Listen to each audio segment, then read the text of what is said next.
Do not adjust your digital device. What you are about to see and hear may shock and appall you. Join our hosts as they encounter countless thrills, spills, chills, and hilarity as they explore the very weirdest in pop culture. The following media is so strange, so beyond the scope of what is normal, it will make you ask the question, why does this exist?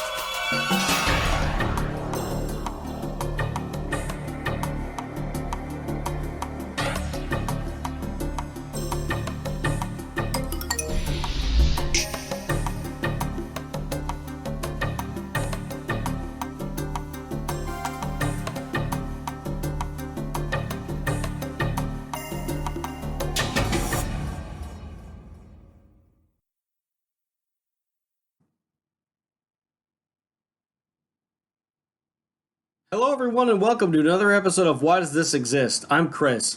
And I'm Rob. And today we're going to talk about an album that is, well, it's just not good. We're going to be talking about Saint Anger by Metallica because it's a head scratcher and there's a whole lot of stuff surrounding it as to why it ended up going the way that it did. There's even a movie. There's even a whole documentary about it. There's a therapist involved. It's crazy stuff. But the album sucks, and we're going to tell you why. But before that, I've got a quick correction that I want to make. First, some of you may have been wondering why we have been off for 2 weeks. Well, coincidentally, the last episode that we have done previously was the return of Truth or Whacked. And Truth or Whacked, well, it was the Eazy-E. And the conspiracy was that Suge Knight killed Eazy-E. Now, we're not saying that conspiracy is wrong, but for those of you who may have been wondering, no, Suge Knight did not kill us from prison. So that's why, I just want to clear that up. We're back on here. We took a couple of weeks because, well, stuff happened. Life gets in the way. But no, Suge Knight did not kill us from prison. We are totally fine for now. Suge Knight hopefully does not know anything about this, but we will make a correction. We got his reasons for going to prison out of order. So I just want to clear that up. I had originally I think I misread the Wikipedia anyway. I had said that he had gone to jail initially for killing somebody. He's actually in jail now for killing somebody. He was sentenced to 28 years in prison when he pled no contest to a voluntary manslaughter in a fatal 2015 hit and run.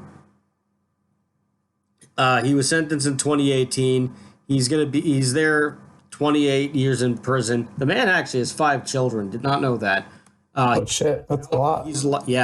He's eligible for parole in 2034. He's 56 now. He's probably, I think we talked about this on the podcast. Yeah, he's going to be like 60 something, I think, when he's old, or 70 something. 70 something. He's 56 now. He's going to be he's going to be like 72 or something. Yeah, by the time he's eligible for parole. But by the time he's like, if he serves the full term, he's going to be like 80 something. So he very well could die in jail. Yeah, so that just wanted to clear that up. And also, it's nice to be alive. We're not being murdered by Suge Knight's people on the inside. But that's that. We just want to clear that up and, say thanks for bearing with us. And anyway, we are Why Does This Exist? We are a podcast about the very weirdest in pop culture when it comes down to anything, really. Music, like we're just about to do, and just did. Movies that are just out of the ordinary, which we have a few coming up, such as Weird Al's UHF And we're actually going to be talking about Weird Al on another episode, too. So just to give you a sneak peek at what's coming, there's some Weird Al coming everywhere. It's stick. Oh, God. The texture is what unlike you put it all our heads. the texture is unlike anything I've ever seen before. So I won't get into detail. It's a mess. Yeah. But we've got all kinds of things: music, movies, TV shows, weird toys, all kinds of crazy things that are going on in the world, past, present, or future. You can support our show not just by listening to us, which you have religiously done, which very nice of you. That's fantastic. By the way, the singer from Arno Core, quick shout out to him, Mr. Holzfeuer. Really a big fan of the show. Heard our episode, Thanks. Arno Core, his awesome band. Gave us a very ballsy thumbs up. I've actually been chatting with him through Facebook. Really swell guy. We'd like to have you on the show someday. Maybe we could talk about an Arnold the movie of your choosing. Up to you. You know where I'm at, baby. All right. So thanks again. You can help support the show by heading on over to our Patreon if you want to give us a little bit of extra money to help us pay the bills and maybe pay some people. We also want to get Arno Core here for an East Coast show, so that would help with that as well. We also need you to get some subscribers and some likes and some shares on everything, so you can do that by heading over to youtube.com/whydoesthisexist, or just find us on YouTube, Why Does This Exist? Our Patreon, you can find us at patreon.com/whydoesthisexist. You can also follow us on social media on Twitter. That's twitter.com/WDTEpod. And you can like us on Facebook at facebook.com/whydoesthisexistpod. If you know about anything else going on in pop culture that you either want to just give us a tip, or you could just simply say, hey, you're doing a really good job and I don't feel like telling you on YouTube when I like, comment, or subscribe, you could just do so at whydoesthisexistshow@gmail.com. Oh, also, you can say hello to us in our Discord, actually, by signing up to that Patreon. So just $1, we'll put you in on a Discord, and you can chat with us, and we'll have a couple of laughs. It'll be a fun time. But you can also find us on several other places. You can check out our episodes and more at whydoesthisexistpod.com. You can also find us on Podbean, Apple Podcasts, Google Podcasts, Spotify, Amazon Music, Audible, Pandora, TuneIn, Alexa, iHeartRadio, Player FM, Listen Notes, and Stitcher. That's the news. Here's the weather. You are now about to witness the strength of street knowledge from a ragtag group of rogues. Let's get on with the goddamn show. Metallica's Saint Anger is a terrible album. It hasn't aged any better. It's almost 20 years old. So I don't think it's terrible. It's pretty bad. I don't think it's terrible. Well, there's problems with it, and sonically it's bad. I will say sonically it's bad. The songwriting is there. The song, there's a lot of songs on it. It was just not produced properly, and the songs are way too long. So there's 11 songs on the album, and it clocks in at 75 minutes. That's an average of almost 7 minutes per song. All right. Way too freaking long. It's way too long of an album. There's a lot of good riffs on there that are kind of like, it's like, okay, like get on with it at some points, because you're like, the riffs are good, but then it's like they just keep repeating over and over again, and that's where it gets boring. And I mean, we obviously can't talk about Saint Anger without talking about the snare drum. The snare drum is the worst fucking thing ever, and it was the worst decision ever. It's the worst part. It's so bad.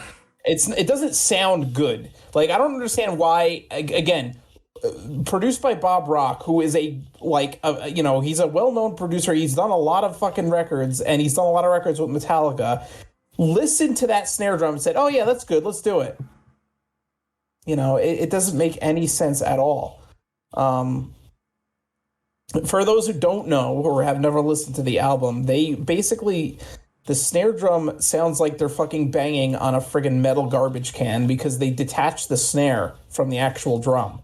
So it literally just sounds like a gong, gong, gong, gong, gong, and it's the most annoying sound you'll ever hear in your life. They basically took a perfectly good snare drum and then they broke it. Yes. On purpose. On purpose to make it sound like that, which again, I don't know why you thought it was a good idea. Yeah. Not to mention Lars I don't know how none of them like decided that it was a bad idea. I don't understand how. Well, the problem is that fucking Lars has way too much. Lars has way too much power in the band, and it's basically like what Lars wants, Lars gets. So that's been since like the early days of Metallica, basically. So it's like, and that's another problem with the album is that Lars's drumming is just so poor, and Lars is not that great of a drummer, but at least he was able to like keep time on previous albums, and it sounds good. And on Saint Anger, a lot of the songs, it sounds like he's not even keeping time with them. He's just like fucking banging on fucking the drums, like, banging on a trash can pretty much. Yeah, normally his timing on other Metallica albums is like pretty decent. Like, he's not the best drummer in the world by far, but he's not a bad drummer either. Like, no. I don't want to make it sound like he's a terrible drummer. He's a very good drummer. Well, he's not very good. I would say he's decent. I would say he's very good to the level where he was able. He was good in the 80s. Now he's not good, and he even admits that he doesn't practice anymore. He just fucking goes out. No, and plays. He doesn't. Well, I would say at least influential then. But yes, he's a perfectly fine drummer. But for whatever reason, he's just doing his own thing completely with this album, and nobody decided to say, hey, you should probably not do that. But that's, again, we touched on this. This is Lars in a nutshell in Metallica. Yeah. He's the princess. I forgot what I was going to say. Shit. Yeah, it's just the drum. That's the thing is that there was like no one wants to like say, hey, well, there is a scene, I will say, we're going to talk about Some Kind of Monster a little bit, because so during the history of this album, Metallica actually started recording this album in 2001. It was shortly after Jason Newsted left the band, because he was pissed off that they wouldn't let him go and do his his side project that he wanted to do. So he left the band in early 2001. And so they, Metallica decided to enter the studio and start recording without a bass player. So with Bob Rock on bass, which was just the stupidest thing. Again, another stupid decision, but we'll get to that in a little bit. Oh, yeah. But they also at the same time, tensions were very high in the band at this point. They were all at each other's throats. They didn't really want to do the album right away. Like it was, they had just gotten off of like a very long tour. They had been pretty much touring constantly throughout the entire 90s. Plus, James entered rehab for his... Well, that's a little bit before he entered rehab. Because he did, but he left the recording of the album to do that. And but anyway, so that when they rented this army barracks in the Presidio of San Francisco. And this is where they were going to make the album. So they entered the studio. They had some ideas, and at the same time, management wanted them to hire a coach basically to help them all get along with each other because tensions were so high. So enter Phil Toll, who's this dude who he's like a therapist that basically helps coach football teams and professional sports teams to get along with each other, to make, so they're able to make money and shit and work together. So you have this guy coming in. He's a friggin', a voice in their ear. At the same time, you have Bob Rock who thinks now he's part of the band because he's playing bass because Jason is gone. Oh God. And so they enter the studio, the Presidio, and also at the same time they hired a film crew to do this documentary for them. These two guys, Joe Berlinger and Bruce Sinofsky, which they were filmmakers, and we were hired to document the recording of the album, which became Some Kind of Monster movie, which actually is a very good documentary. It is, despite the album being not too good. So anyway, what I was getting at was depicted in the album when they're in the studio, and Lars is like they're trying to record a song, and Lars is just playing like the most fucking like disjointed, like out of time drums ever, and thinks that it's like, and it causes an argument over it because he thinks his drums are fine and everything else is bad, and that's part of the problem here is that his friggin' ego is just so huge, and he thinks his opinion is the best out of everybody's, and that's part of why I think the production on this album was so shitty, is that Lars had a huge hand in it and was just being an idiot. Anyway, I got so far ahead of myself now. So they decided to record the album. About not even halfway through, they were only there for a few months, and James left to go to rehab because of alcoholism. And he said that actually he was coming home from a hunting trip in Russia where like basically that must have been interesting. Well, yeah. Well, he was in Siberia, I think, too. Yeah. And basically what happened is that he went there to shoot a bear, which he did. And they like did it like the first day, but there was still like a week left of the hunting trip. So basically all they did was sit in the friggin' hunting cabin and drink vodka. So like his, alcohol issues, right. And his alcohol issues like went out of control and continued when he got home. So his wife was like, either you quit drinking or you get the hell out of the house. So he went to rehab. So this stalled the recording of the album. I wonder what it's like. I would love to hear the other side of that story from like one of the people that went bear hunting with him. Yeah, well, it was probably just a bunch of Russian like tour guides and shit. That's perfect. I would love to hear it in their words. Just so we were hunting with James Hetfield, and James Hetfield, he's just like, hey, I'm gonna shoot a bear, load, yeah, and he shot the bear, and he did it in like 2 hours. It was wild, man. And we go there and we're just drunk for like a whole week with James Hetfield, and it's a mess. I still like spleens. Davai. I would love to hear. I would love to hear like somebody like. Somebody else who's part of the. What, you're gonna reveal even like find the Russians? Like, how would you even know? Like, no. I have no. Hey, if anybody who's like a freaking investigator, go somehow find the Russians that James Hetfield hunted with on this trip. Yes, or if you live in Siberia and you happen to know the people in the town who went hunting with James Hetfield, tell them about the show and have them come on. I want to hear during that week. I also want to hear what it was like to watch James Hetfield from Metallica kill a bear. Kill a bear? Yeah. These are fascinating things that I'd like to know. I don't need to talk to James. I want to talk to these people. Let's not talk to James. Let's talk to these fucking Russians. Yeah. You're gonna get a better story. So when James left, the album was basically put on hold because, obviously they can't record without James. And James was gone for a long time. He left in July and didn't return until December. Yeah, he was gone for months.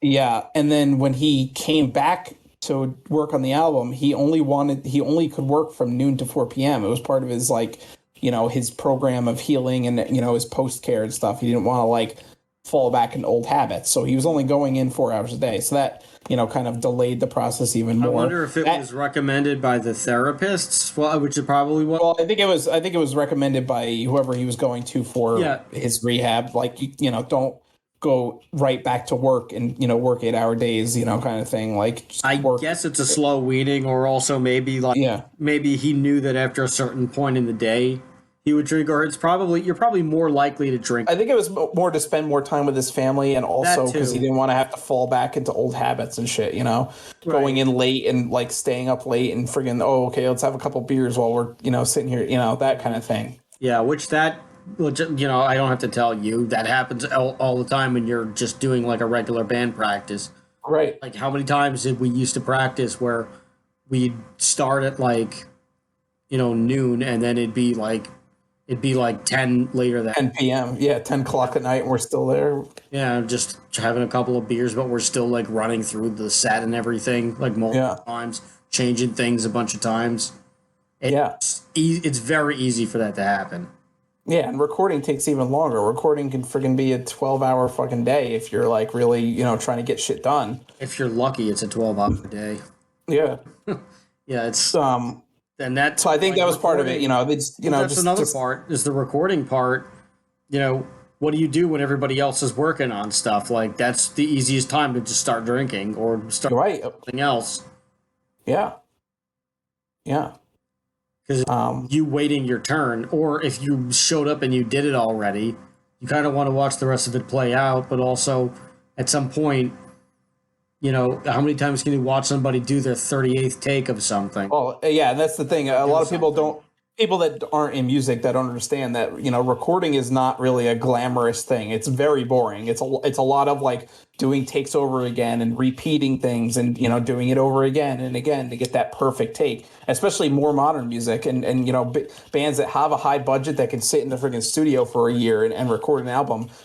You're doing the one song over and over and over again until you have perfect takes, So people think of recording like it's this glamorous thing, like, oh, cool, you get to hang out, and it's fun. I've hung out at a professional studio. I was an intern at a professional studio. It's fun to sit in and watch, but it can be boring at times because it's like just a lot of the same stuff. So a lot of the times, if they're recording the drums or something like that, the rest of the band's just sitting out in the lounge, hanging out, drinking beers, eating food and stuff like that because there's nothing else to do, until that drum part is done.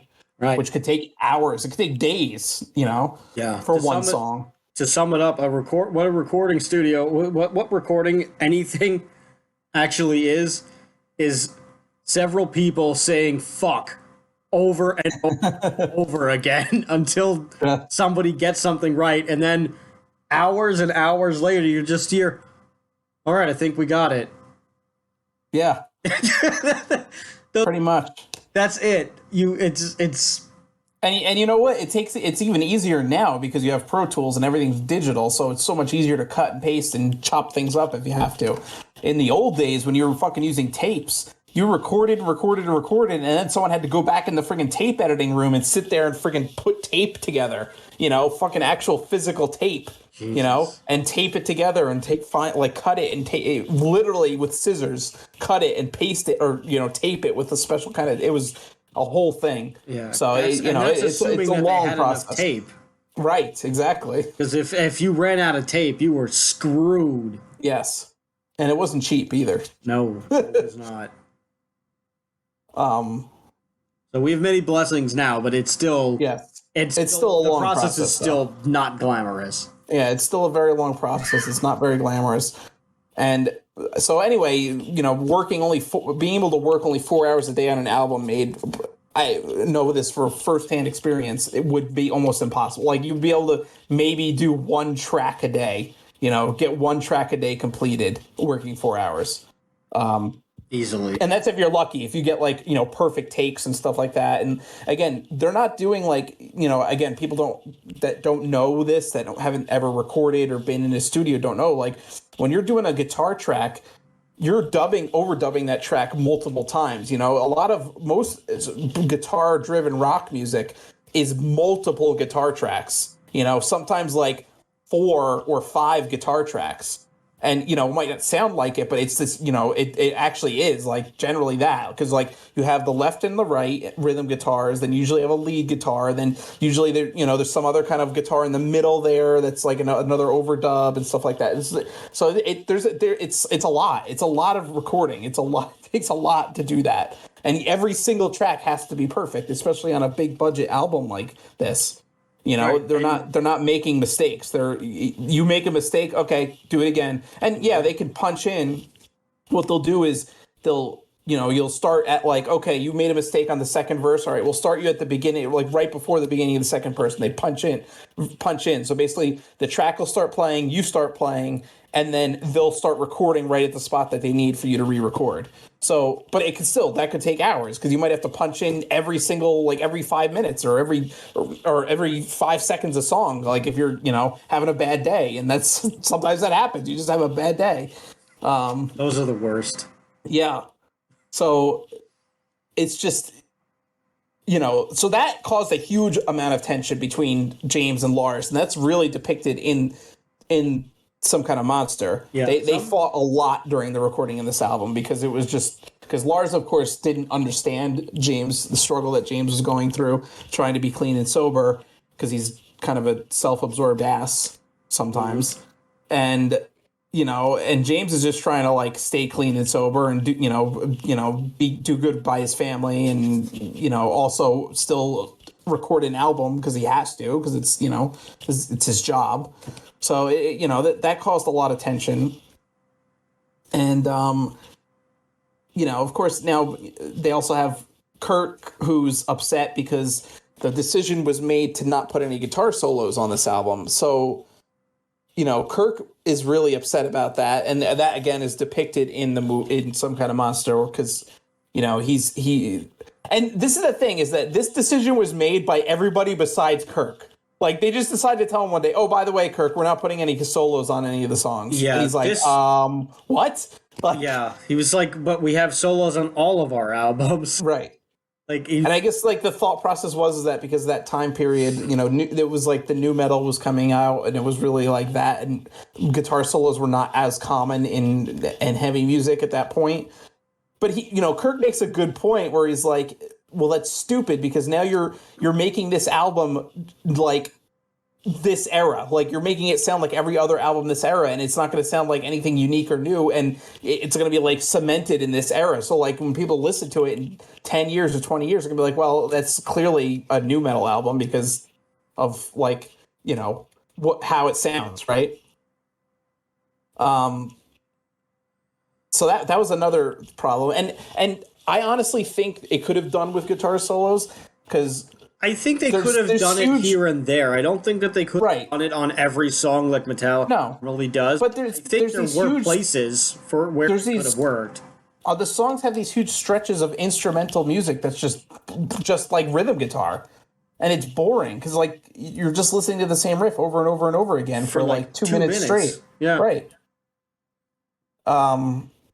And, there's speculation that Kirk wasn't even actually on the album, that James just recorded all the guitars, which is possible. It's plausible. I have no idea. I mean, that happened a lot with, like, Slayer stuff. Like, sometimes Kerry King would record Jeff Hadman's solos. And it's actually very common for... Like, this happens all the time. It's not uncommon for bands with rhythm guitarists for the lead guitarist to only play solos, and that's it on the album. They don't play any of the rhythm tracks. And Metallica, that was almost always true, where Kirk would play a couple rhythm tracks here and there, but most of the guitar you hear on Metallica albums are James. So the fact that there's no solos on this album means that those are most of James' guitars on there. Yeah, Kirk basically was just like, well, what the hell do I do? Right. I mean, at the time, he said we wanted to preserve the sound of all four of us in a room just jamming, which, yeah, you get the garagey feel to it. Yes. At the same time, the problem with that is everything sounds unfinished, because when you're just in a room jamming, that's what you're doing. You're like, everything is unfinished because you're just playing. It's all chemistry going on. You're just trying to, like, you're all trying to, like, connect the dots for, like, each part of the song that you're putting together. That's why it's a jam. the final product. But anyway, he continues, we tried to put guitar solos on, but we kept on running into this problem. It really sounded like an afterthought, which at the time, I'm sure that it did. Not to mention with everything else that was going on, like, emotionally, other than just trying to get something out musically.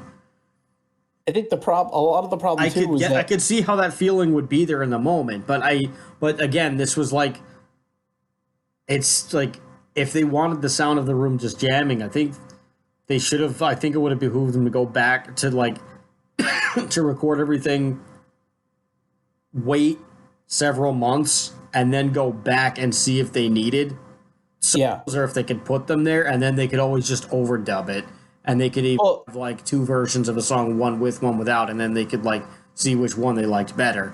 The problem is, though, also is that, Bob Rock was like, oh, yeah, we're going to have this, like, garage band feel. But I feel like he kind of used it as, like, an excuse to not do any production because the album sounds like shit. Yeah, like, the guitars sound like shit. Everything sounds, like, really muddy and bad. It sounds like, almost, like, really just not professionally done. It sounds like a demo of some other band. Yes, absolutely. It sounds like a demo. And, they're going for that garage band feel, but, like, it's too garage band, especially for a band like Metallica, where they have infinite money to do basically whatever they want. Like, there should be some production on it, which there's basically none. And so it's like, what the hell was fucking Bob Rock doing besides just playing the bass tracks? Yeah, like, honestly, in which I didn't know at first that Bob Rock, and I don't think a lot of people, like, I don't think a lot of people, like, know enough, or not enough people know this or knew this at the time. Like, Bob Rock was, like, this big fancy producer. He's playing bass on there, like we said, because they just didn't have a real bass player, but he thought that he was in the band, which speaks to his ego. Well, the problem was that they did play a couple of live shows at, like, a local, like, San Francisco venue under the name Damage Inc. Yeah, and they had Bob Rock on bass. They also did the show in the Raiders parking lot. Right. And, well, that, I think Robert Trujillo was there for that. He might have been there. No, he wasn't. Bob Rock was playing. Oh, Bob Rock was playing bass. Yeah. So now, this, like, they're doing these live shows with Bob Rock on bass, and all of a sudden his friggin' ego's getting inflated. Like, oh, I'm the new bassist for Metallica now. Ho, ho, ho. And it's like, no, you're the producer. Like, fucking know your role, jabroni, for one. Like, yeah, but anyway, where I was going with that was, like, the production is, like, there. So, like, in the Saint Anger, like, DVD package thing that you got with buying the album, which I no longer have. I at least I hope that I no longer have it. I'm pretty sure that it's like that it's landfill somewhere in Staten Island, because where else would you put it? It was like, in the DVD, there's a recording of all of them jamming, of all of them playing the album in its entirety while they're rehearsing it with Rob Trujillo. Yes. Yeah, so Rob Trujillo actually joined the band before the album came out, before it was even completed. Yes, so this is where I was going. They could have gone back and fucking recorded it with Rob Trujillo on bass. Yes, which would have probably been a lot better. But yes. What I was getting at was the quality of the sound of them, just of, like, the rehearsal is better than the actual album. Yeah. It speaks volumes in itself, and I don't even mean because Rob Trujillo was on there, but the thing that a lot of people didn't understand at first was because Rob Trujillo joined, and the marketing didn't help. Rob Trujillo joined the band while before the album was released, but after it was recorded, which, stupid to not just re-record the parts. Yes. But I don't know, maybe they felt bad for Bob Rock and wanted to give him something. I don't know. I guess. I don't know. But especially the style of music, because it's got, like, these groovy elements and stuff like that. It would have been great, because Rob Trujillo was a great, like, groove bass player. Yeah. Fucking listen to Infectious Grooves if you haven't, because they're amazing. Yeah. That's his best work. Yes. Anyway, so the thing that I was getting at was that because, like, Rob Trujillo joins as, like, post-recording but pre-release, he's also featured on the band's like promotional materials, and I believe he's inside the art in the lineup art of Saint Anger. Yeah, I think he is. Yeah, so I immediately so like me as like a 13-year-old when this came out or when I first got this, me and probably a bunch of other people for a long time thought that this was Robert Trujillo's debut. Yeah. And which is not good because Robert Trujillo is a great bass player, and it's like, why? What the fuck was he thinking doing this? You know? Right, like the immediate reaction is, what the hell happened to this guy? Like he just like what he like joins Metallica and now he sucks all of a sudden. Like right. What happened? Which clearly not the case at all. It was just Bob Rock who maybe he's like, you know, a good bass player for like Bon Jovi, like which was the band that he had produced where he like built his name really. Yeah. But not for this, not for Metallica. You like, I'm sure he's a good bass player for other types of music, but this is not that. This is not that style. No, not at all. He's just not. It was not good. You know, the bass might have just well have been another guitar. Basically, it wasn't. It's like he didn't fucking do anything unique or interesting with it.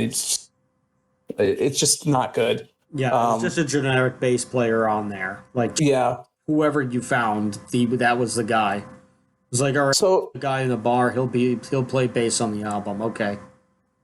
The album, you know, there are a couple of good songs on it, and you know, I wanted to talk about this because there are a lot of good riffs. Yes. Well, yeah, All Within, yeah, and All Within My Hands is actually a really good song. I like that one. The Unnamed Feeling is a really fucking good song too. And the title track isn't bad. Frantic is okay. I don't like Frantic. I think it's okay. It's not terrible. I think Saint Anger had its moments riff wise and some lyrical parts. Well, I think Saint Anger, the title track is marred by the fact that like fucking the snare drum is so prominent in that one. It really is like, because like every drum fill is just snare pretty much. It's like they might as well have never needed the rest of the kit because you can't hear it over anything. It's like fucking like those like, you know, when like you go to like fucking Walmart and they have like those like little kid drum kits where it's just a bass, a snare, and a fucking like a fucking crash or something like that. Like the first act kits, yeah. Like fucking by first act is like this terrible. Did you ever see that fucking video where fucking Dave Portnoy played fucking Raining Blood on a Hello Kitty drum kit, and it was just like a snare. It was like a fucking snare that was not even really a snare. It was like. Do you mean Dave Lombardo? No. Dave Portnoy, like the like the Barstool Sports guy. No, no. What's his face? Fucking. You mean Mike Portnoy? Mike Portnoy from Dream Theater. Well, he used to be in Dream Theater. He was former Dream Theater. Yeah. There was a video of him playing he played like Raining Blood on a fucking like Hello Kitty drum kit that was like for like a child. That's beautiful. It's pretty hilarious. Actually, but like basically like that. That's what freaking Lars played on this album. The Hello Kitty the Hello Kitty guitars are actually not bad either. Like they have really pickups. Yeah. Really? That's hilarious. They still make them, but like they did them years ago. It was like I don't know if it was like a Squier thing. Like they teamed up with really licensing. Well, if it's Squier, and it was that's okay. But it was a Hello Kitty guitar, and like metal players were buying the Hello Kitty guitar because they put like either like there was something off about this where it was like this should not be that good. Like people were buying the Hello Kitty guitar to record on it. I remember there was like a big thing for a while. It was so funny. There was this band. You talked to someone. Nathan. I'm sorry. This band that Nathan actually told me about, our old drummer. For those who don't know, we were like, it was a band that he used to listen to. It was like a post-hardcore band. I think it was Under Oath. Okay. I don't fucking remember, but I brought it up because I was reading a friggin' Guitar World magazine in college. We were sitting at in the cafeteria in college, and I was reading Guitar World, and I saw there was like an article about Under Oath, and they fucking use first act guitars, and I'm like, are you kidding me? Like, what the fuck? And he's like, well, yeah, apparently they buy first hand guitars, but then they like modify them. They like put new pickups in and all that shit. I'm like, why? Why do they do that? I mean, it's so stupid. I mean, there's a lot of people who used to buy like very cheap instruments and mod them. Like Prince did that all the time. Yeah. I mean, James technically did that too. When James's first guitar was like a really fucking cheap ass friggin' like Japanese copy of a Gibson Explorer. Yeah, it was like really cheap. And this was way back when like Japanese copies were like the awful as you could buy. Now, like after Ibanez came out and like the 80s really like was it the 80s and 90s. Well, it was bands like Metallica that made these like these guitars like popular, and all of a sudden like people started buying them, so they got money, so they made them better, you know? Yeah. Like ESP, when ESP first started, was like awful. They were like terrible, but then all these metal bands started playing them because they were cheap, and they actually got like way better. And now ESP are like, you know, a standard like metal guitar, like pretty they're very popular, and they're very good guitars. I don't particularly like how they feel, but that's just my personal preference. I don't mind them, but I prefer Jackson, even though Jackson has not been the same since Fender bought them, but Jackson is still good. I like Jackson. I mean, I have a Jackson Rhodes. It's the less expensive version of the Rhodes. Like, you know, they have like the high end model that you can get that's like $1,200. You know, and that's got, it's got good pickups, like, you know, and all that, and the neck is built in instead of a bolt on and all that shit like that. But I have the less expensive version, which is, you know, it's just a cheaper one, but it's still at the Rhodes shape, you know, the V. The new ones from this year are actually really nice. Oh, really? Yeah, and I think they're like making them left-handed regularly, just for ooh, that's interesting. Just for fellow southpaws out there. Yeah, I like them. I mean, I think it sounds good. Even the cheaper version sounds good. I will say I also have a Dean Vehement, but I got the Vehement X, which is again the less expensive one. The Vehement is like $900, something like that, and the Vehement X is like $200 or $150.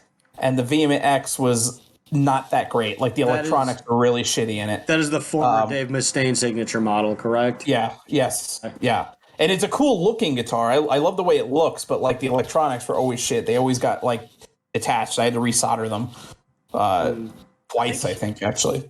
Does he still play for Dean, Dave Mustaine? I think a lot of. I actually don't know. I think he. I want to say. I think a lot of people moved off in the. I want to say he went back to Jackson. I think he did. I don't know. I know that a lot of people have since.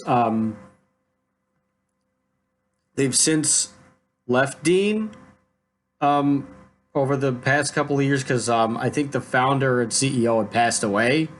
Yeah. So, like, I guess with the new like shakeup, they're like, oh, we would.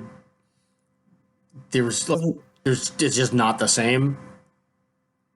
Oh, no, he's with Gibson. That's right. Gibson now, yeah. Yeah, I forgot that he signed with Gibson. And Gibson is actually, they're doing very interesting things now with their new CEO. This is like one of the few times where like a private equity company actually gave a shit about something. Yeah. So they're I would decent things with them. Gibson are okay. Like I was like, oh, Gibson are the best, which, you know, okay, you know, a lot of people will say that. I think Gibson are overpriced. I know they're very good guitars, but you will see a lot of Epiphones that are just as good, if not better, these days. But even Epiphones are friggin' overpriced. You know, like an Epiphone Les Paul is still like $600 or something. You know, like the top of the line Les Paul is like it's about $800 or $900. Yeah. Well, whereas the Gibson Les Paul is like what? It's $1,200 to $2,000 depending what model you get and if it's a signature and all that. You can find some for $750. Used or brand new? No, new. Actually, the one that a Gibson, like an actual Gibson, not an Epiphone. Yeah. Well, actually, actually, I got my Gibson very cheap. I got it. I was working at a Sam Ash at the time, which that also helped.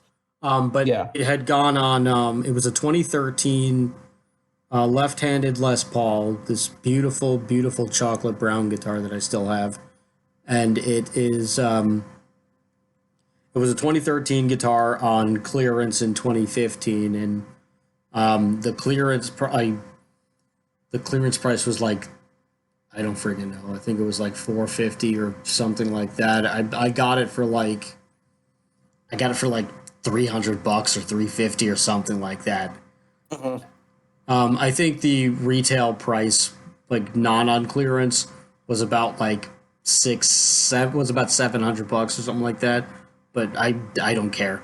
Like it's a great guitar, and that particular 2013 year was like the last like unbelievable year of Gibson where they like knocked it out of the park every year. It was like that particular year, everyone thought that they were like about to go through a renaissance again, and then Yeah. following year they came out with the Futura 2, where it had like the robot tuners that people had already said that they didn't want it, and Oh yeah.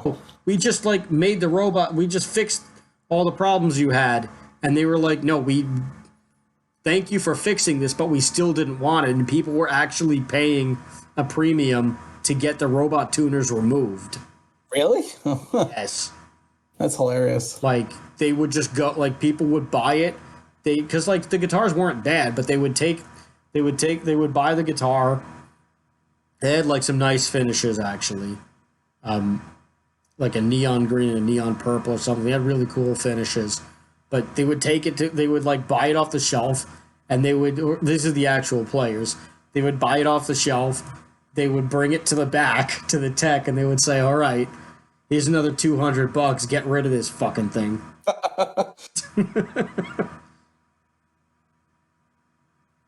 So why even buy the Futura then? Then why not just buy a fucking Explorer? It was if you want that shape. There were very specific finishes that they never on any other guitars. So they had to. So like if you wanted that particular one, and the hardware was like the hardware itself was also very good because the sustain was good on them. Yeah, like they built them well, but then stupid robot tuner on, and it ruined everything. Well, I mean, everyone knows that Gibson is like very highly, like, you know, they're very great craftsmanship, and they have, there's no other sound like a Gibson, but yeah, that is true. It's just, for me, the price point is just so much money, and I don't know. I feel like I can get a guitar that sounds great to my ears for a way cheaper price point. And you can, because there's so many boutique now that will exactly what you want. Yes. Like you might have to pay a little bit more, or you might have to pay a little bit less depending on the company. But there's a lot of companies that are independent luthiers, and they're trying to make a lot of they're trying to do things a lot cheaper. Yes. But like without losing quality. Like they don't want to like skimp out on the parts. They want to they want good wood and good parts, but they don't want to charge you an arm and a leg for it, and they've been able to do that. One that comes to mind is Airline Eastwood. They actually make some pretty interesting ones. They're a lot more common between more like blues bands or surf bands. They have really good surf instruments, but they make some very interesting stuff, and they're and it's a lot of fun, and it sounds really great. They're boutiques, so they're hard to get a hold of, but you can get some cool stuff for like $500, and it's like all pretty nicely done. Yeah.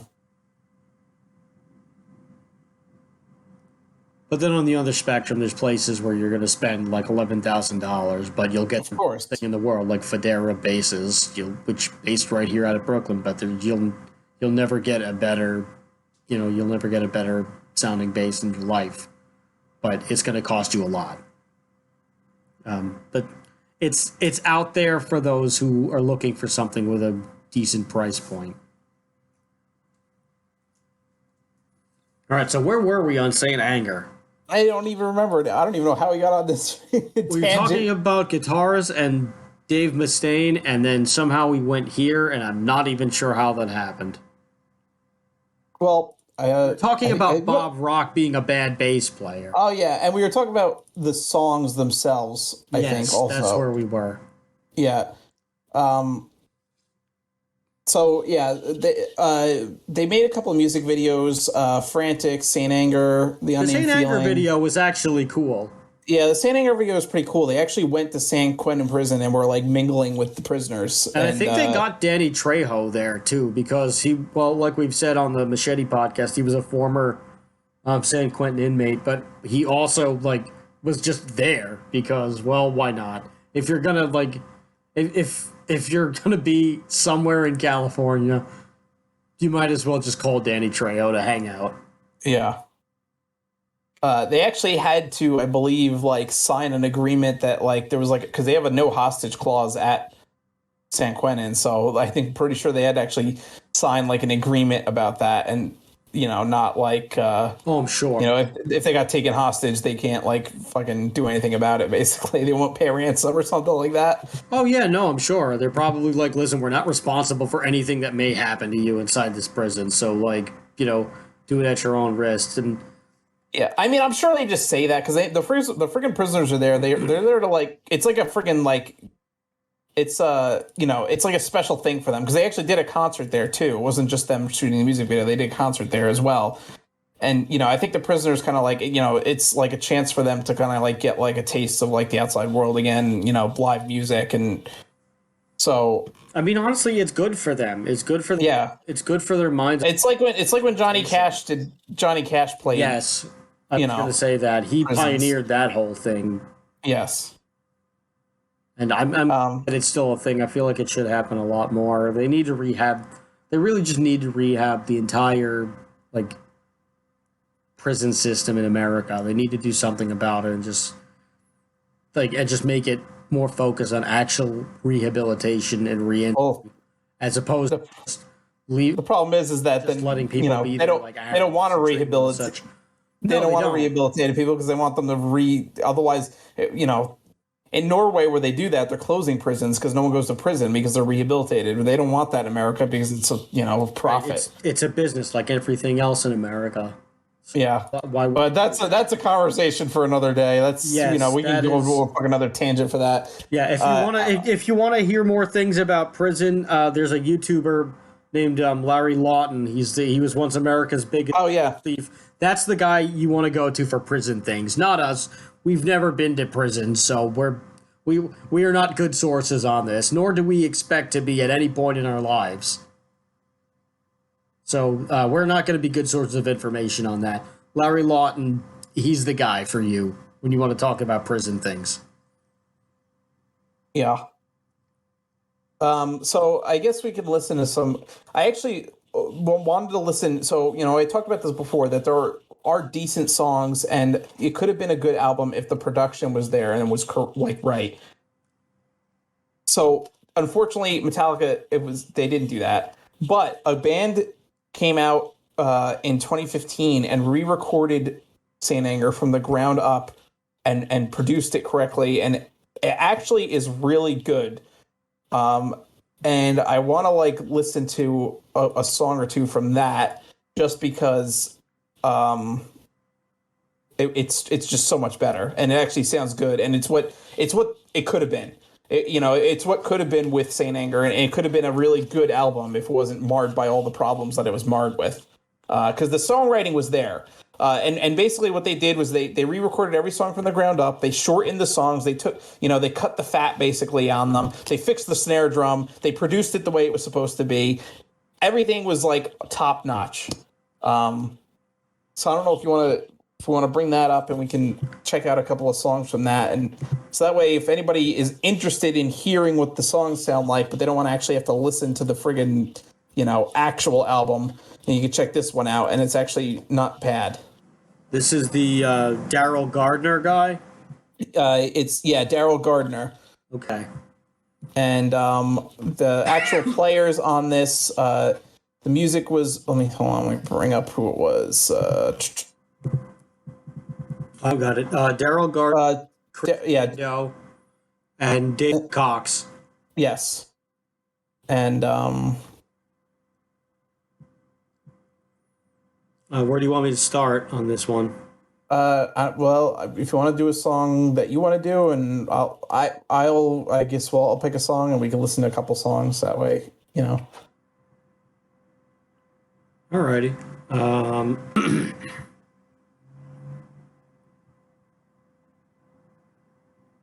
I'll share your screen with me too, so I can. Yeah, let me do that. I'm still trying to figure out which damn song to do, so like this might take a minute. Yeah. Well, if you want to play, let's do the Unnamed Feeling for me, and then that way you can kind of look and see if you want to watch another one. All right, yeah, because I think I want to end it with him. You know what the hell? I don't know which other ones to do. Let me do Dirty Window, because that one's kind of all over the place. So I'll start with that one. All right. This is Dirty Window first. This is the Daryl Gardner and Friends Metallica Saint Anger re-recorded, just to give you an idea of like what could have been different.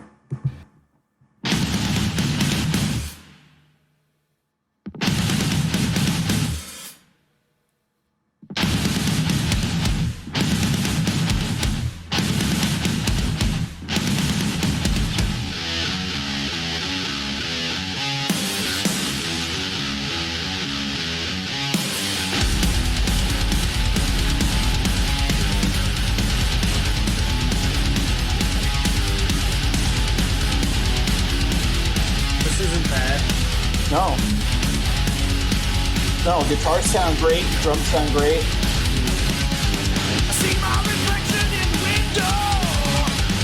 It looks different, so different than what you see.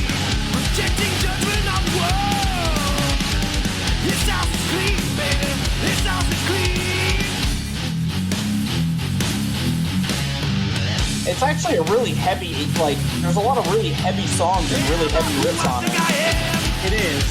Like, there's a lot of really good moments in there, but the problem is they're not where they should be. And there's the unbearable snare. This is actually very good. You see what happens when you tune all of your instruments properly? Yeah, if they friggin' did it like this, it would have been a great album. I don't like this part. It actually sounds way better than this sounds better. No, this sounds better than that album, but I still don't like it.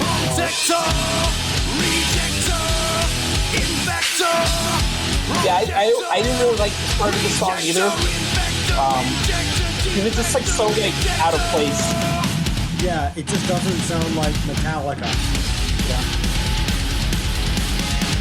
I see my reflection in window. This window clean inside, dirty on the out. I'm looking different in me. This house is clean. I also feel like this house is clean. Like, this is Metallica's Risk, basically, where if this was like somebody's solo project, or like it wasn't under Metallica name. If it was not under the Metallica banner, I feel like this would have aged better and been a better album overall. Yeah. But you expect a certain thing when you hear Metallica, and this just was not that at all. No.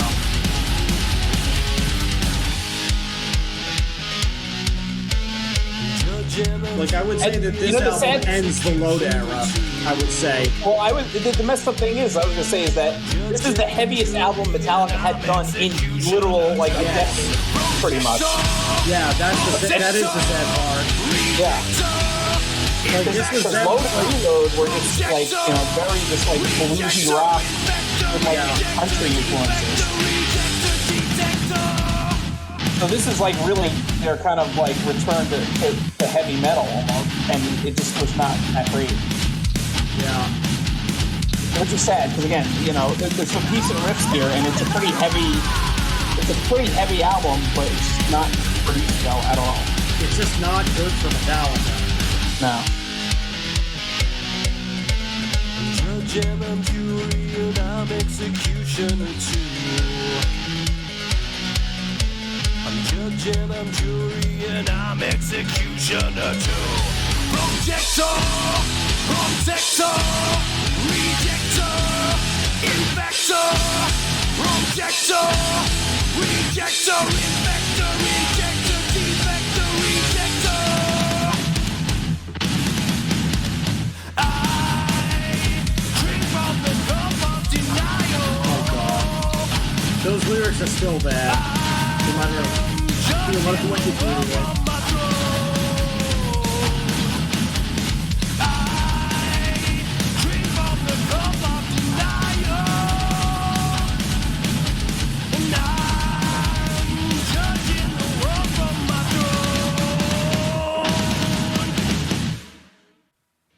The lyrics are not bad, but like the delivery is just not like there's just pieces that don't quite fit together that cram. And a lot of it is it's like they just like it's like James just wrote like a bunch of like angry words down on a paper and just repeats them over and over again. Like you know. Yeah, I don't know, but I really just feel that if it was released under a different banner, this would be a little bit more accepted. But I don't know. It's just, to me, it still like doesn't quite. It's still like it hasn't aged any better. It hasn't aged worse, but it hasn't aged better. And this is just a remaster. This is a re-recording from other people that tried to make it better. So, like, I mean, we'll probably listen to, like, some other songs from actual Saint Anger after this. Like, you want to do that? 2 from here, 2 from the real thing? Yeah, that works. All right. Maybe we should have done it in reverse order, but that's too late. Yeah. Botch! All right. So this is the Unnamed Feeling coming up, which it's actually my favorite song on the album. If you could, say you have a favorite song on this album, but, it's like... It's hard, on a bad album, it's hard to say what your favorite song is, but that's like being the nicest guy in prison. Most. Or, yeah, pretty much. So this is the song that I like the most out of the not so good songs. So. All right.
This isn't terrible, this way. No.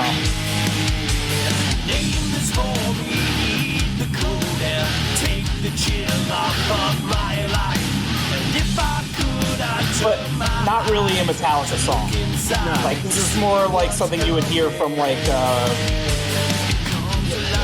more of, I don't want to say, like, a metalcore band, but, like, more of, like, that kind of style of music a little bit. This sounds like angry Nickelback.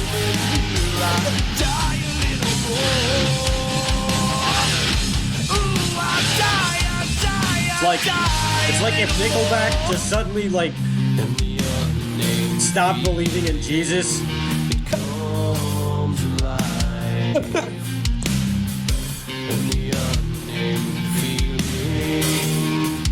It's like this is the guy from Nickelback grappling with his religion.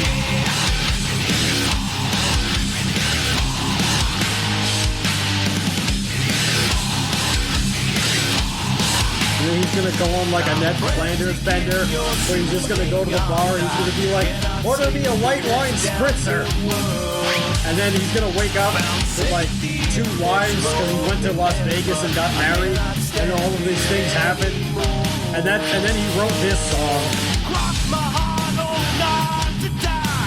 Oh God. Ride the sky. I lose myself in a crowded room. You fool, it'll be here soon. It comes alive, it comes alive, it comes alive, and I die a little more. It comes alive, it comes alive, it comes alive. Each moment here, I die a little more. Ooh, I die a little more. The unnamed feeling, it comes alive. It's just not a Metallica song. No, not at all. It's a song written by Metallica, but it's not a Metallica song. No. It's almost like Stained or something, you know, like fucking like what's that song that they had? Their famous song. The Price You Pay? No, It's Been a While or whatever. Oh, okay.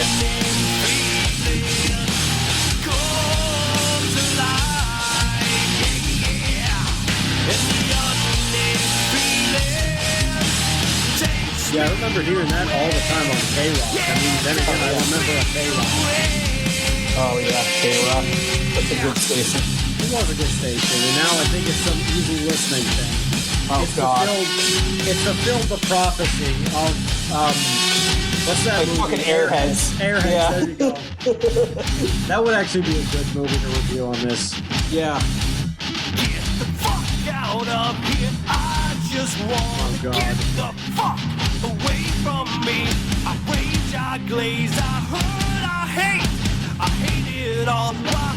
Why me? This is the part of the song where it just falls with a apart. head like this. I actually like this part of the song. No, I actually don't. I don't like Scream. this. I rage, I glaze, I hurt, I hate. I wanna hate it all away.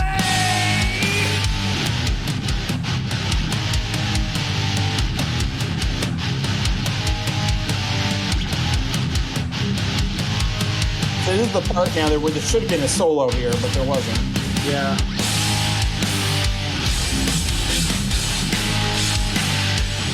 Yeah, there easily could have been a solo just thrown in. Yes.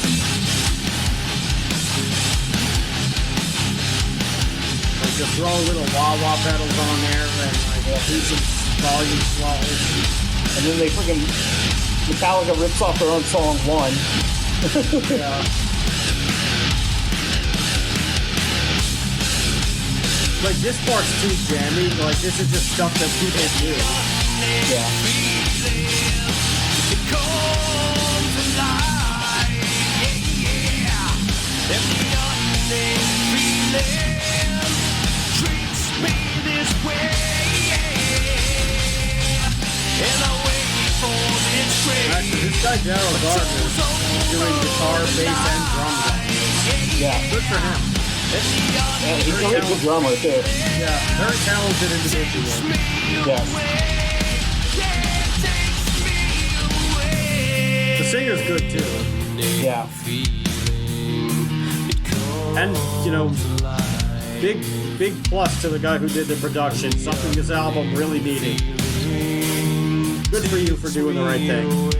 Yeah.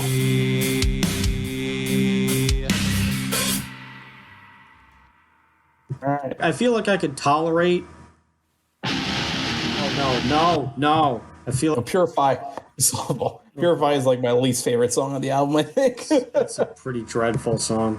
Purify! Oh, God. It's so bad. It's. I mean, I feel like I could tolerate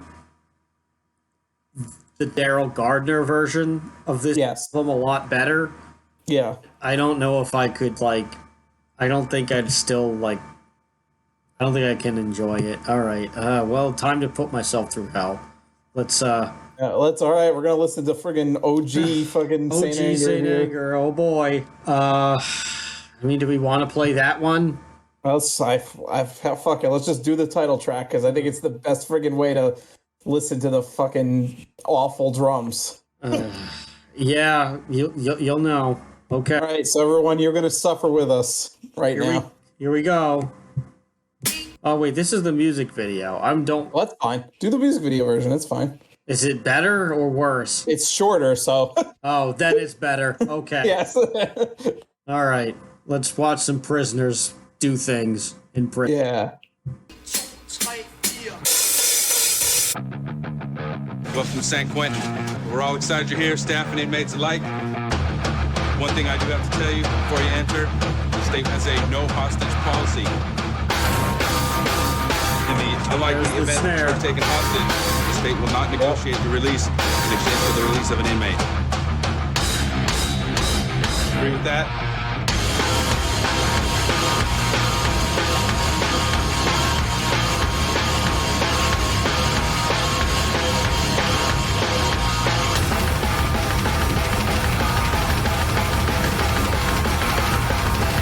It's a cool music video. I will give them that.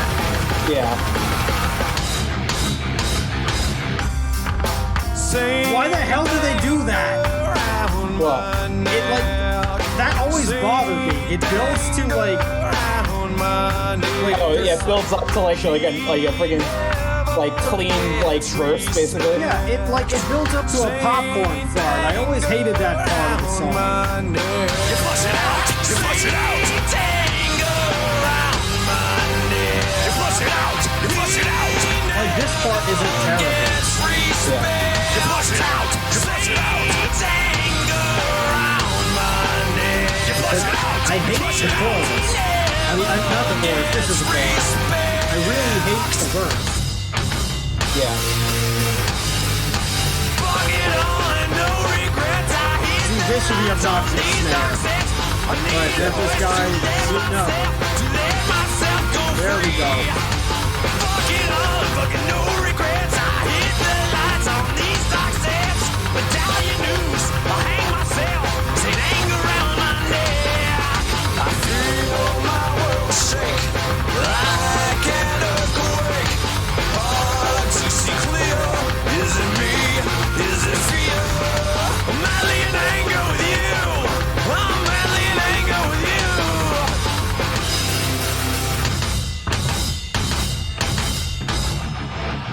I think this is the problem with the album too, is that the songs just repeat.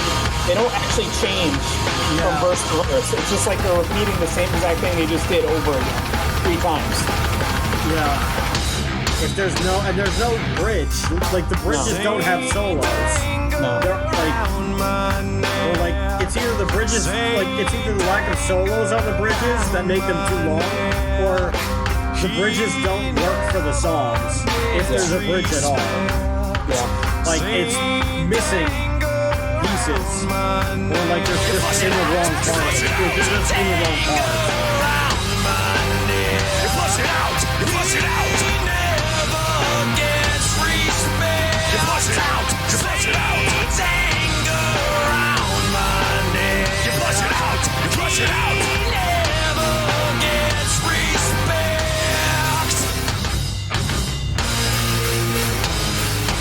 Fuck it all and no regrets. I hit the lights on these dark steps.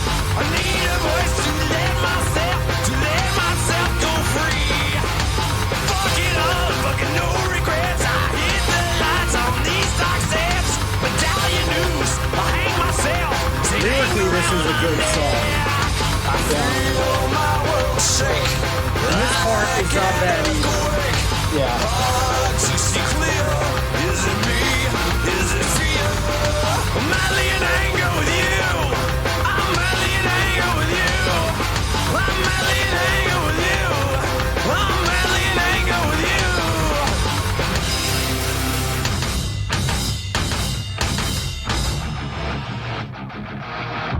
This is a really good music video. Yeah. I would say that this is honestly their best music video. I think 1 is still their best. My anger just for me.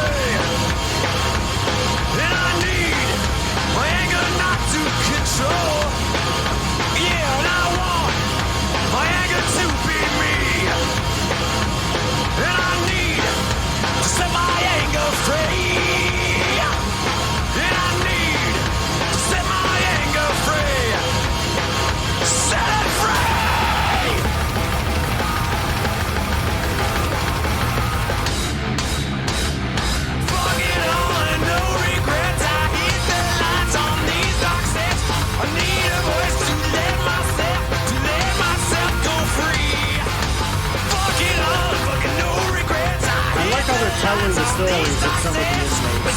Yeah. I hang myself, seen anger around my neck. I feel my world shake like an earthquake. Hard to see clear. Is it me? Is it fear? I'm madly in anger with you. I'm madly in anger with you. I'm madly in anger with you. I'm madly in anger with you.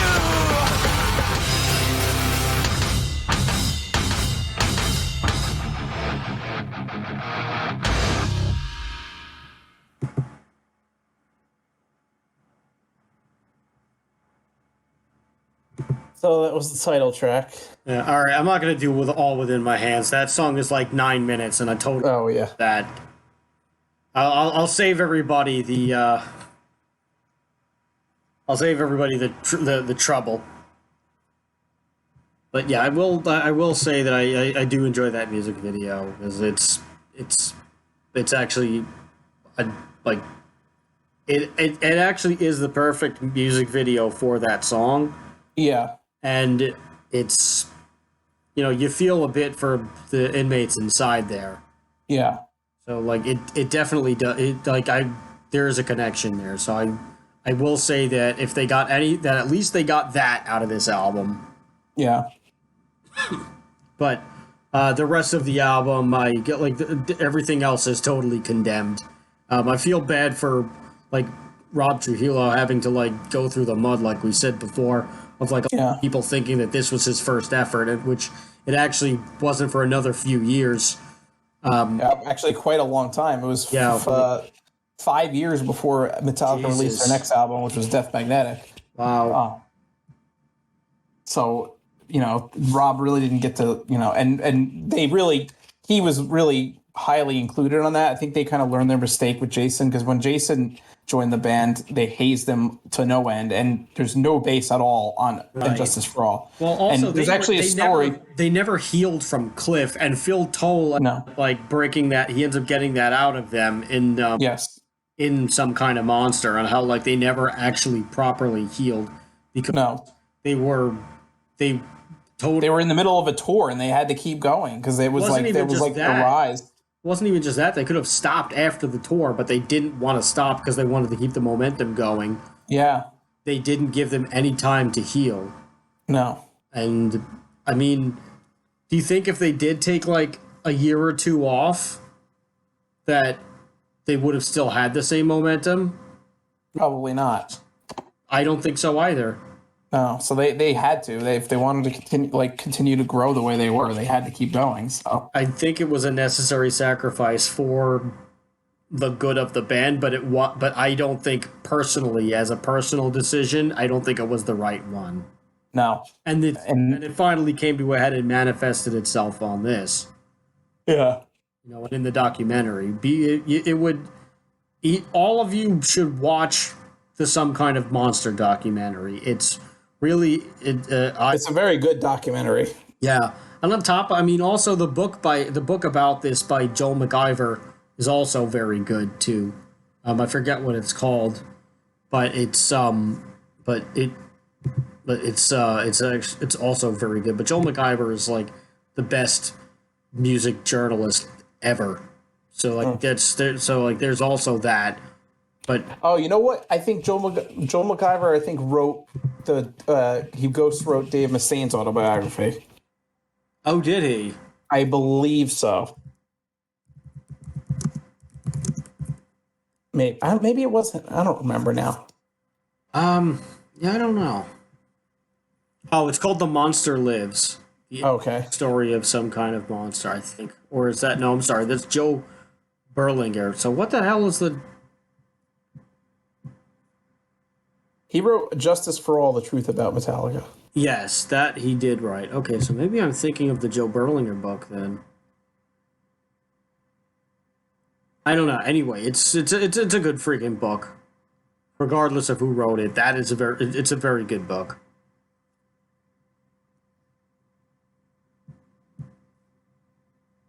So, Saint Anger was not a very good album, unfortunately, and it could have been, but it just wasn't. And there were many problems to be had with this album. It's like I said before. It still doesn't like. It hasn't become a worse album over time. Like, it hasn't aged badly, but it hasn't aged well either. I think critically it's aged better because now people just accept it for what it is, and it's just one of those things where they're like, yeah, we don't talk about Saint Anger. Yeah, but. And Metallica barely ever plays any songs from that album live. They do every once in a while, but it's rare now. Yeah, which good. The less that you play from that album, the better. Yeah, I think they really only play "Frantic" in the title track. I don't think they really play anything else from it. No, I don't think they do either. Which it's again sad that this was the heaviest thing that they did in more than a decade. Yes. Which Bob Rock had, like, to his credit, I know we pooped on him a lot this whole time, but to his credit, he did push Metallica to new heights. Yes. Him for the Black Album. Yeah, he made them a multi-platinum band, basically. Yeah, so he elevated them to the status that they are today. And, he is a successful part of their history, but at this point in time, this was the end of the Bob Rock era. Yeah. And, maybe Bob Rock was probably the only one who didn't know it. So, like, you could see in the documentary that it's like a huge blow to him when they tell him, yeah, we're getting a real bass player. And he's like, yeah, because he thought that he was a bass player and he was telling people that he was. Yes. And they were just, yeah, no, you're not. We're going to actually you're here for now. We're just going to get somebody. Like, this is like, thanks for telling me. So that was.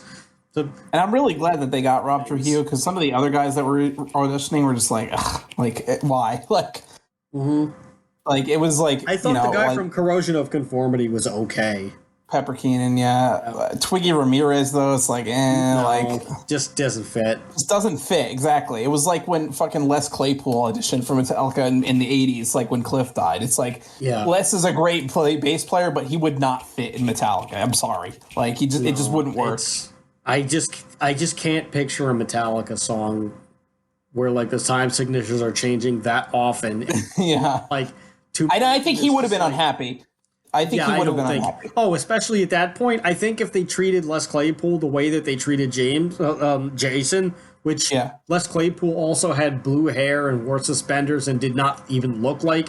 At least James Hetfield looked like he belonged to Metallica. Les Claypool did not fit in a... You mean Jason Newsted? Or stuff. Yes, that's what I meant, Jason Newsted. But Les Claypool did not, at the time, and I mean, even now, he does not, like his musical style does not match, but at the time,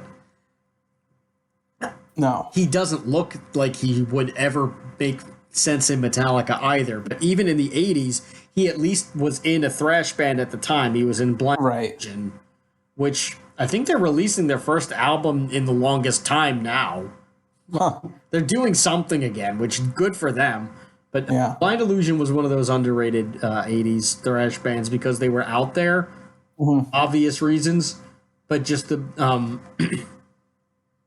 but it just would have never worked. And I think they would have treated Les Claypool way worse than they treated Jason. So we may have never gotten a Primus, or at least not a successful Primus. Or Les Claypool might have been like hazed so badly that maybe he would have quit music altogether. So that's probably the best thing that he never did. And we also have Hulk Hogan, who has claimed that he's not only claimed that he auditioned for Metallica, but he's also claimed that he was that he had gotten the part and he down because of wrestling. And I very highly Metallica has refuted both of those things. Well, I don't know.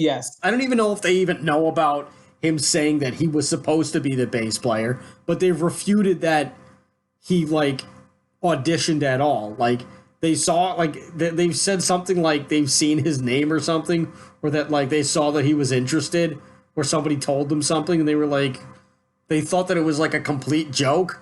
Yeah. And Hulk has made dubious claims in the past as well about Like everything. he also claimed that he was the friggin' subject of the movie The Wrestler. Yeah, and it's like not which the director clearly has not said at no. all. Yeah, absolutely not. If anything, the closest story to the movie The Wrestler is the story of Jake the Snake Jake the Snake Roberts. Yeah. Hulk is just whatever. Listen, if you hang around Hulk Hogan enough, he'll tell you that he invented coffee and he created the earth in 5 days, but the Bible didn't want to put that in because they didn't think it'd be believable. Yeah. So he'll tell you anything. He'll tell you anything off the top of his head, and he'll take full credit for it, whether it happened or not. Like I'm pretty sure that Elon Musk has gone to dinner with someone who said, "Yeah, they told me that Hulk Hogan's responsible for Tesla." Yeah, he didn't give you the idea.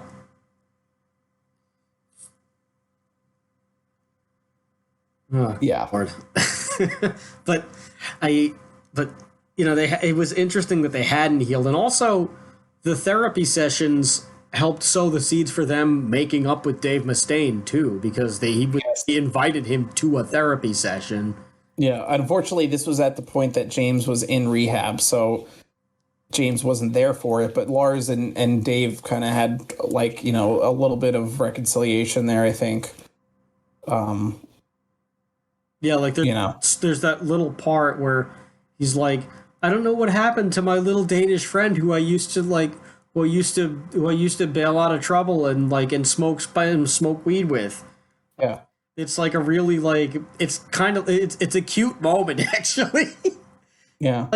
It's like there's these two testosterone driven metal musicians who have been like enemies forever, and they're both just having this little breakdown, like, oh, what happened to my little Danish friend? And it's funny when you put it in that, like when you say it that way, but there's a real breakthrough in there. Like Phil Tao, he did a good job as a therapist. Yeah. Well, I'm sure he saved them from breaking up, because I think if he hadn't been brought in, they would have probably broken up completely. Yeah. I would have to agree with you 1,000% on that. I just don't see a world where they I don't see a world where they don't, where Saint Anger never comes. I see a world where Saint Anger never comes out if Phil Towle isn't there. Yeah. Well, because they would have broken up. Yeah. And actually, everything that they recorded would have been better, but I don't know. I don't think anything from the Presidio sessions even made it onto the actual album. So that it kind of became lost, That would be interesting to see what happened to things. I'm sure they still have it. It's just not, they didn't, and I think they use certain ideas for other songs and stuff like that. But I think a lot of it was left on the cutting room floor, and they basically started anew. Maybe they'll save it for a Met Club thing for the 20th anniversary of the album in 3 years. Maybe. Actually, no, 1 year. I'm sorry. So I don't know. Maybe they'll do that. But there's tapes and they're sitting somewhere, and I'm curious to know what's on them, but I don't think I would chase it. I don't think I would chase anything down. This wouldn't be the Holy Grail in my collection. We'll put it that way. Yeah. But it would be interesting to hear the demo versions, if these are the finished versions. I'd be curious to know what some of the early things sound like. Yeah, I think we all before we end. Sorry, I was gonna just say Metallica has since redeemed themselves, album wise. Death Magnetic was pretty good. Some of the songs are just a little too damn long. Well, they redeemed themselves and then they fucked themselves over again when they released Lulu. Yeah, Lulu was pretty good. Which, Lulu, I refuse to listen to. I'm Saint Anger, I will listen to every once in a while for because the songs are terrible, but Lulu I can't listen to at all. It's just so bad. No, Lulu, we'd have to start making some real Patreon money for that. Yeah. So if you want to cough things up, maybe we'll If you want, we'll listen to Lulu and do an episode on it if you give us money. and we'd put it on, and we'd put it on the paywall, and we're not talking like hundreds of dollars. We would like to see about like, I don't know, what would be a good price. Like, what kind of payday would you like to? I mean, technically, if someone pays and they do their, they do the tier where they get to choose what we talk about. Oh, no. We're not doing this for $10. We're someone might do it though. We have to do it. No. That's our promise to them. I'm going to add that to the clause. I'm going to asterisk next to that one. If you want Lulu, you got to pay. Like, what's your actual price for this? I don't know. That's hard to say. Because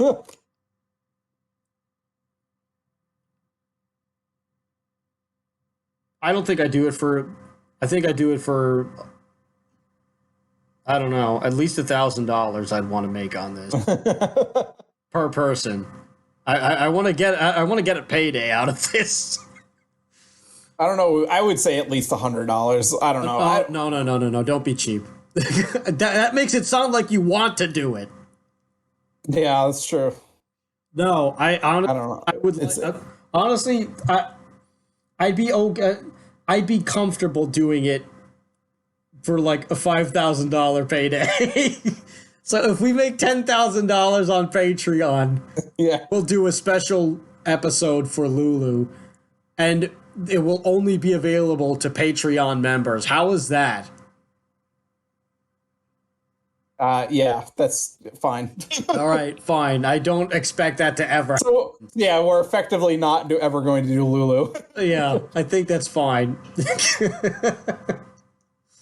Maybe I'll add that to the Patreon tier, the Lulu tier, where you have to. If we have to get $5,000. Well, actually, that would be $10,000 because we want to make 5 per person.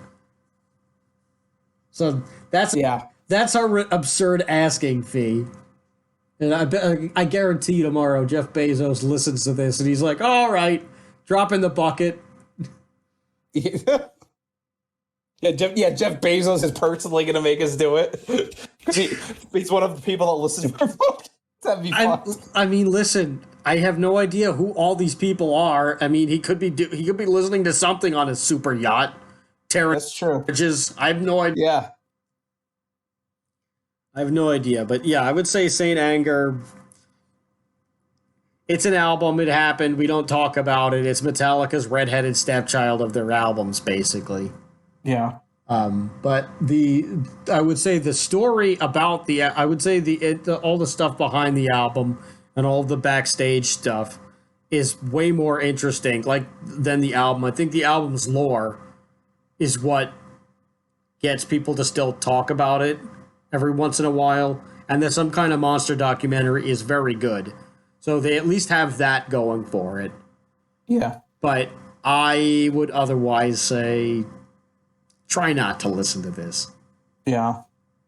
I wanted to mention before we went, it's actually kind of appropriate that we did a Metallica album this week because unfortunately, Johnny Zazula passed away the other day. For those who don't know, Johnny Zazula started Megaforce Records. He basically gave the start to Metallica and Anthrax and all these thrash metal bands in the 80s. He brought Metallica out to New Jersey and let them stay at his house and recorded with them and, basically put them up so that they could play some music in New York City. And then they went and recorded it up in New York State. Kill 'Em All. So, and he put up the money for it, and he's responsible for thrash metal. Essentially, he's the godfather of thrash metal. If he wasn't for Johnny Z, probably it wouldn't have happened. Well, we would have gotten at least half of the big four because Anthrax were his boys. Yes, yeah. He fronted them too, and even and the other bands, Overkill, all these old they all were supported by John Zazula and Megaforce Records. Yeah, and he unfortunately passed away a couple days ago. So I guess appropriate that we're doing a Metallica album this week. Because he really is responsible for all of it. Yeah. So he was a great John's man. I believe he has an autobiography that he put out a couple of years ago. Yeah, I'm sure he does. I mean, he had such to read that. He had such a huge influence on all these bands and hung out with so many bands that like blew up. So I'm sure he had a crazy stories from the early days of thrash metal. And so John, whatever wherever you are, rest in peace, and well, the thrash metal world will miss you. Mm-hmm. I hope I'll do a Johnny Z impression. I used to do this every once in a while at our barbecues, but Johnny, wherever you are, I hope that you're listening to thrash metal, and I hope that you and Marsha love it. I mean, I know she would love it, but I hope you love it too. Rest in peace, brother. Yeah. Okay. All right.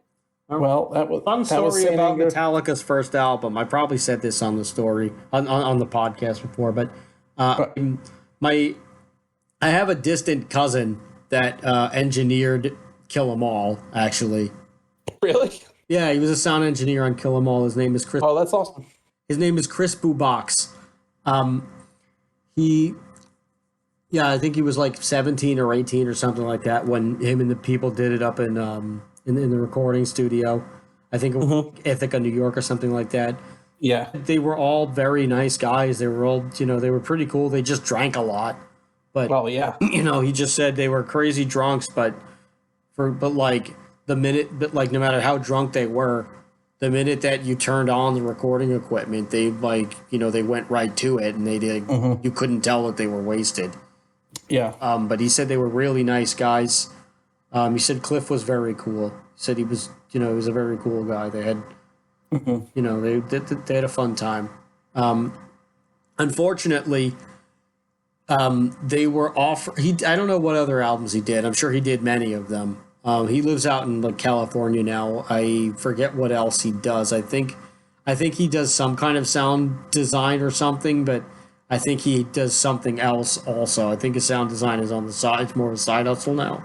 Not sure. I met him once at a wedding, and he was a very nice guy. But he did not. They had an option to sign for 3 albums at the time.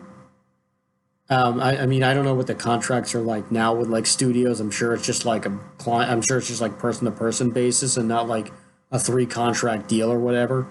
But they had the option to do 2 more albums with Metallica, and he did not sign on to do 2 more. Which, looking back at it now, is that was looking back on it, it's like an idiot. But that sucks, yeah. Yeah, but at that time, there were so many bands that sounded something like that. Yeah. And they were flying out so often because this was metal's peak, really. Or it's crescendo or it's rise or whatever. It was this is where you couldn't turn around and not see somebody playing metal or something. So right. How could you know? But he still gets a royalty check for Kill 'Em All, which is funny. Oh, that's pretty cool. Yeah. So just thought I'd end that on a more on a happy note. Yeah. But thanks everybody for tuning in to another episode. We appreciate each and every one of you, and we're looking forward to doing more episodes. It's going to be a fun year. And we wish each and every one of you the best. Thanks so much for joining us. Next week, we're going to be talking about Shrek. Yeah. All of Shrek's. Shrek is love. Shrek is life. So clench your buttholes for that one. But this has been Why Does This Exist? Thanks again for listening to us. I've been Chris. And I've been Rob. And remember, question everything. Good night, everybody.